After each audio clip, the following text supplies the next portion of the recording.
Hello friend, સ્વાગત છે તમારું વાઘેલા ખાના ખજાનામાં। તો આજે આપણે બનાવીશું એકદમ રેસ્ટોરન્ટ સ્ટાઇલ ઈંડા કરીની રેસીપી। તો તમને જો આ રેસીપી પસંદ આવે તો પ્લીઝ મારી ચેનલને જરૂરથી સબસ્ક્રાઈબ કરી લેજો અને બેલ આઇકન ઘંટી જરૂરથી દબાવજો મારા આવા જ નવા વિડીયોની નોટિફિકેશન માટે।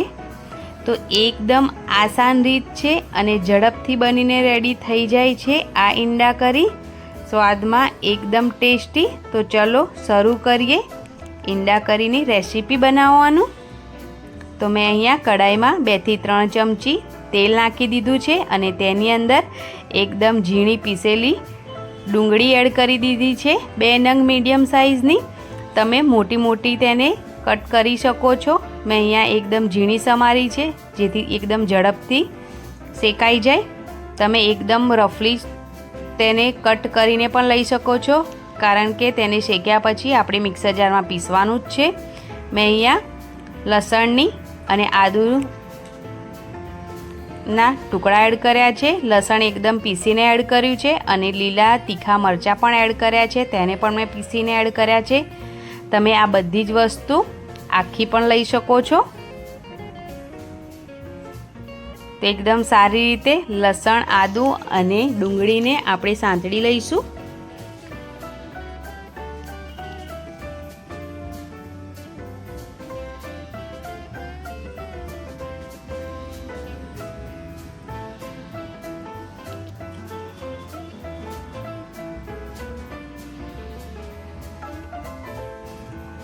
બે મીડિયમ સાઇઝના ટામેટાની પ્યુરી એડ કરી છે, તેને મેં મિક્સર જારમાં પીસી લીધા હતા અને હવે તેની સાથે આપણે મીઠું એડ કરી દઈશું સ્વાદ પ્રમાણે।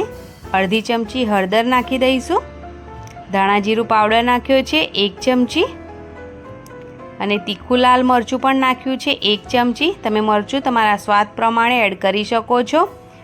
જો તમારે ટામેટાની પ્યુરી એડ ના કરવી હોય તો તેને ઝીણા સમારીને અથવા તો રફલી ચોપ કરીને પણ તમે તેને એડ કરી શકો છો।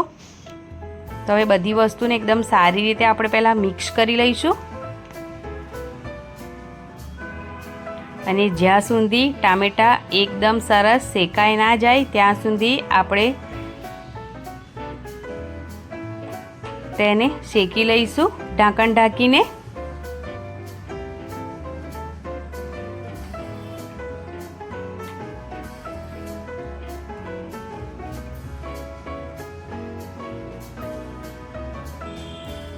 તો હવે તેલ ઉપર આવી ગયું છે અને આપણું બધું જ જે ડુંગળી ટામેટું છે એ બધું જ એકદમ સારી રીતે શેકાઈ ગયું છે। તો હવે તેની અંદર આપણે 1 વાટકી જેટલું પાણી એડ કરીશું।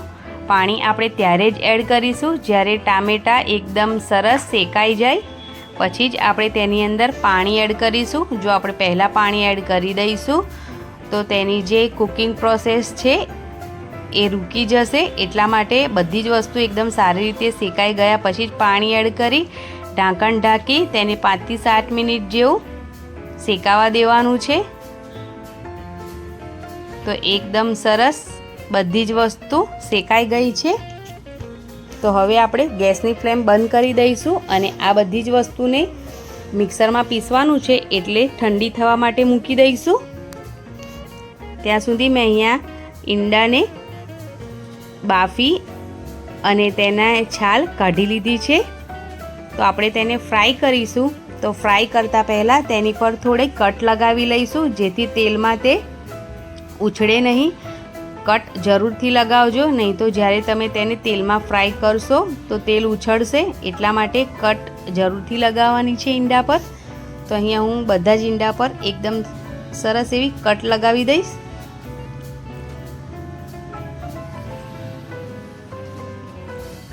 તો હવે એક કઢાઈ ગરમ કરવા મૂકી તેની અંદર 4 થી 5 ચમચી તેલ નાખી દીધું છે। તેલ ગરમ થઈ જાય એટલે અડધી ચમચી હળદર અને 1 ચમચી ભરીને કાશ્મીરી લાલ મરચું નાખ્યું છે। કાશ્મીરી લાલ મરચું આપણે નાખીશું તો ઈંડા પર એકદમ સરસ એવો લાલ કલર આવશે અને આપણી ઈંડા કરીમાં પણ એકદમ સરસ લાલ કલર આવશે, એટલા માટે આપણે અહીંયા કાશ્મીરી લાલ મરચું વાપર્યું છે। હવે એકદમ સારી રીતે ઈંડાને ફ્રાય કરી લઈશું। તમને જો ઈંડા ફ્રાય કરેલા પસંદ ના હોય તો તમે એમ જ ઈંડાને બાફીને પણ કરીમાં નાખી શકો છો. હું અહીંયા ફ્રાય કરીને નાખી રહી છું. ઈંડા ફ્રાય કરીને નાખવાથી તેનો ટેસ્ટ વધારે આવે છે.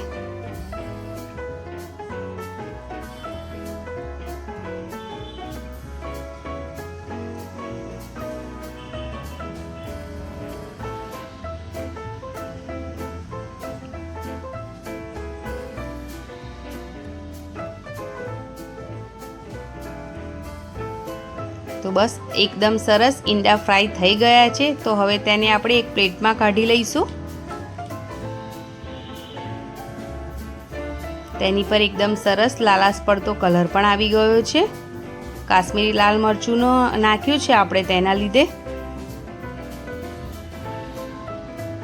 તો એકદમ સરસ ઈંડા ફ્રાય થઈ ગયા છે બધા જ. તો હવે તેને આપણે સાઈડ પર મૂકી દઈશું. અને હવે મિક્સર જારમાં આપણે પેસ્ટ બનાવી લઈશું એકદમ સરસ. અને જે તેલ બચ્યું હતું ઈંડા ફ્રાય કર્યા હતા તેમાં, તો તેની જ અંદર આપણે 1 ચમચી ભરીને જીરું એડ કરી દઈશું. તમે થોડા આખા મસાલા પણ એડ કરી શકો છો. તેજ પત્તા, લવિંગ એવું મેં એડ નથી કર્યું. અને હવે જે આપણે પેસ્ટ રેડી કરી છે તેને પણ તેલમાં નાખી દઈશું.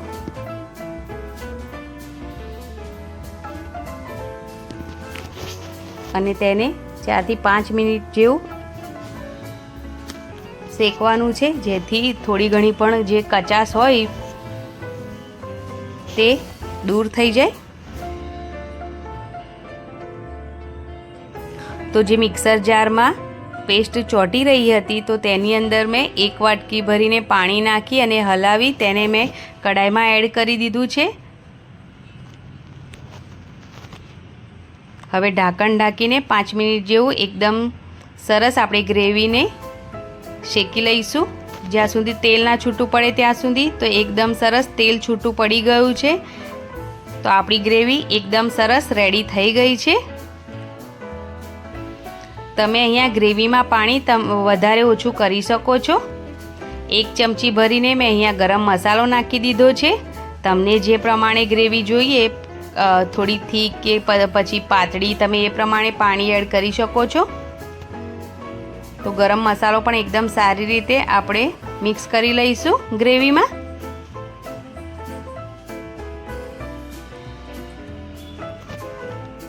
અને હવે જે આપણે ઈંડા ફ્રાય કરીને રાખ્યા છે તેને ગ્રેવીમાં એડ કરી દઈશું.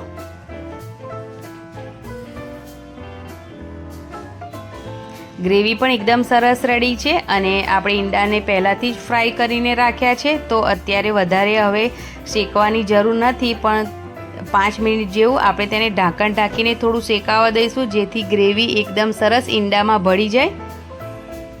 તો એકદમ સરસ ઈંડા કરી રેડી થઈ ગઈ છે. મેં અહીંયા થોડી થીક ઈંડા કરી બનાવી છે અને તેલ પણ એકદમ સરસ છૂટું પડી ગયું છે.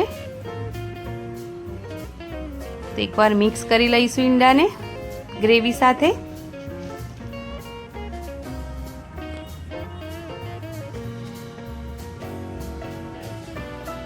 થોડા ધાણા નાખી દઈશું અને તેને પણ મિક્સ કરી દઈશું. અને હવે આપણે ગેસની ફ્લેમ બંધ કરી દઈશું. આપણી રેસ્ટોરન્ટ સ્ટાઇલ ઈંડા કરી રેડી થઈ ગઈ છે. તો ચાલો હવે તેને આપણે સર્વ કરી લઈએ.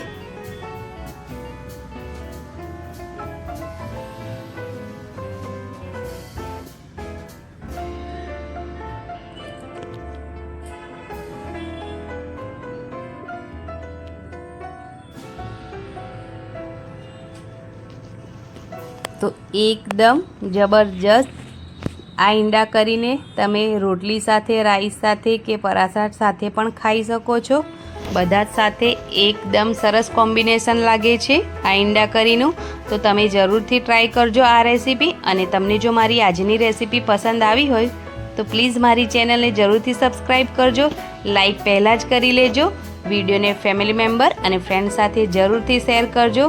આ રેસીપી તમે જરૂરથી ટ્રાય કરજો અને ટ્રાય કર્યા પછી મને કોમેન્ટમાં જરૂરથી જણાવજો કે તમને આજની રેસીપી કેવી લાગી. ખૂબ જ સિમ્પલ છે પણ ટેસ્ટમાં એકદમ મજેદાર છે. તો તમે જરૂરથી ટ્રાય કરજો.